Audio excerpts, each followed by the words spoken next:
안녕하세요. 오늘 여러분과 함께 좀 깊이 들여다볼 문제는요. 바로 이 불법 온라인 농약 유통 문제입니다. 한국에서 이게 점점 더 심각해지고 있다는데요. 네. 저희가 최근 몇 년, 그러니까 2020년부터 2024년까지 나온 정부 보고서나 언론 기사, 관련 자료들을 좀 모아봤습니다. 네, 안녕하세요.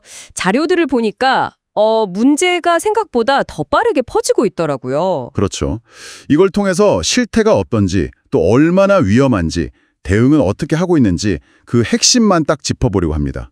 자, 한번 시작해볼까요? 네, 그 2019년부터 작년 9월까지 불법 농약 유통으로 적발된 건수만 거의 500건에 달한다고 하죠. 와, 500건이요? 네, 근데 중요한 건 그 양상이 좀 바뀌고 있다는 거예요. 맞아요. 특히 눈에 띄는 게 온라인 적발 건수가 정말 폭발적으로 늘었어요. 네, 그 부분이요. 2022년에 10건이었는데 2023년에는 44건, 그리고 작년 상반기에만 벌써 24건이 추가됐습니다. 허허. 전체 적발 건수는 연평균 한 100건 정도로 비슷한데 이게 점점 더 잡기 어려운 온라인으로 숨어들고 있다. 이런 신호 같아요. 그렇죠. 경기도가 100건으로 제일 많았고 충남, 서울 이쪽도 꽤 많았고요. 네. 바로 그겁니다. 이게 온라인으로 넘어가면서 단속망을 피하기가 훨씬 쉬워진 거죠. 이건 단순히 법을 어기는 걸 넘어서요. 사용자 안전 문제, 농업 환경 문제, 그리고 결국에는 우리 식탁의 안전까지 위협하는 시한폭탄 같은 겁니다. 정말 그렇겠네요. 농관원, 국립농산물품질관리원이죠. 여기에 신고된 온라인 판매 건이 54건이었는데 41건이 고발 조치됐다고 하니까요. 얼마나 퍼져 있는지 좀 짐작이 가죠? 네. 아니 그럼 이런 불법 농약들 도대체 어떻게 우리 주변까지 오는 걸까요? 방법도 참 다양하더라고요. 그렇죠. 그냥 네이버 쇼핑 같은 데서 고농도 제초제 이렇게 검색만 해도 해외 직구 형태로 들어온 중국산 제품이 그냥 나온다는 거예요. 네, 맞아요. 정식 허가 같은 건 당연히 없고요. 세상에. 더 은밀한 방식도 많습니다. 농민들끼리 쓰는 커뮤니티나 카카오톡, 문자로 공동 구매하자면서 거래하기도 하고요. 아, 그럼 폐쇄적인 경로로요? 네. 심지어 유튜브 광고나 해외 직구 사이트를 통해서도 버젓이 팔리고 있었어요. 농관원에서 직접 찾아낸 사례들입니다. 와, 듣고 보니 정말 충격적인데요? 어떤 국회의원분이 직접 구매까지 해봤다고 하던데 네, 그 사례 저도 봤습니다. 포장지에 그냥 한자로 허격, 합격 딱 두 글자만 적힌 중국산 농약이 아무런 검증 없이 집까지 배송되더래요.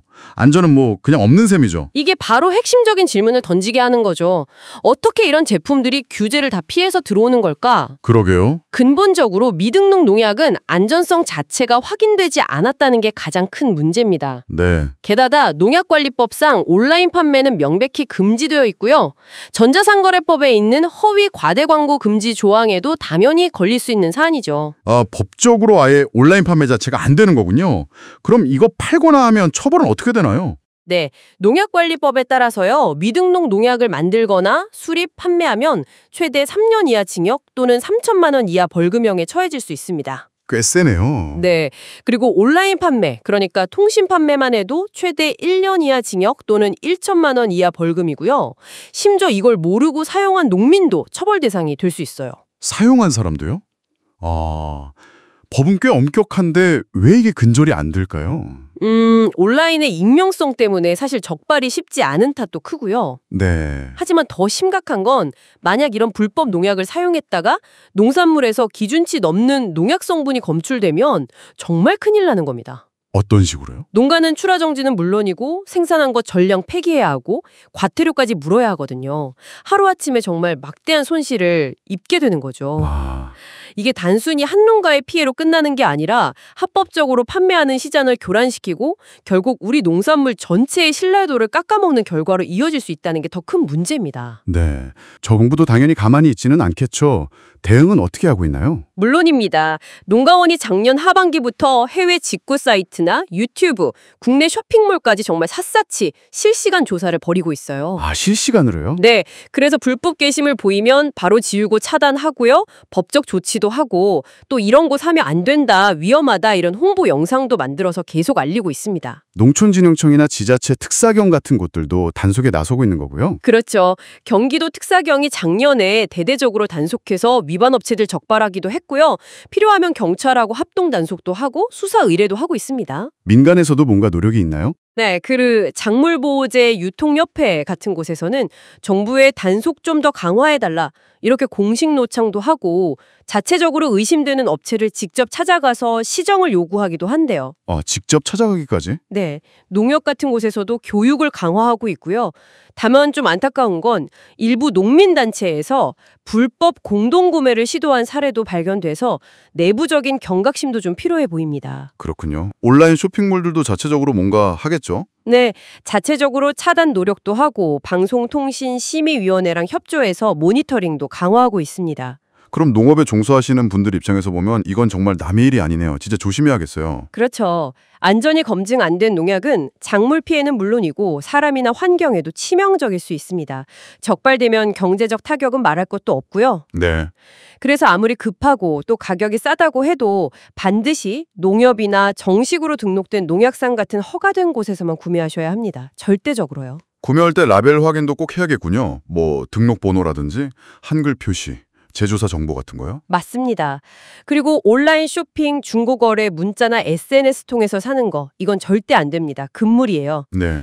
특히 외국어만 쓰여있는 라벨이라든지 너무 싸다거나 어디서 파는지 출처가 불분명한 제품은 일단 의심을 해봐야 하고요. 그렇죠. 조금이라도 이상하다 싶으면 바로 농가농 콜센터나 가까운 농업기술센터 같은 곳에 신고하시는 게 가장 좋습니다. 네. 미리 확인하는 습관도 중요하겠네요. 네, 농촌진흥청에서 운영하는 농약 안전정보 시스템이라고 있거든요.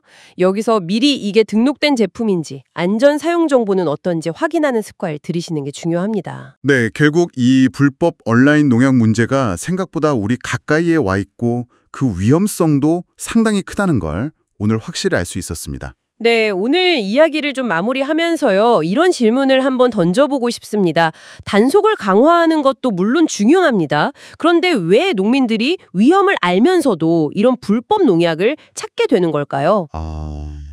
혹시 현재 우리 농업 환경이 갖고 있는 어떤 어려움, 경제적인 압박 같은 것들이 그분들을 이런 위험한 선택으로 내모는 건 아닐지, 그 근본적인 수요의 원인에 대해서도 우리가 함께 고민해 볼 필요가 있지 않을까 싶습니다. 여러분도 한 번쯤 생각해 보실 만한 문제인 것 같습니다.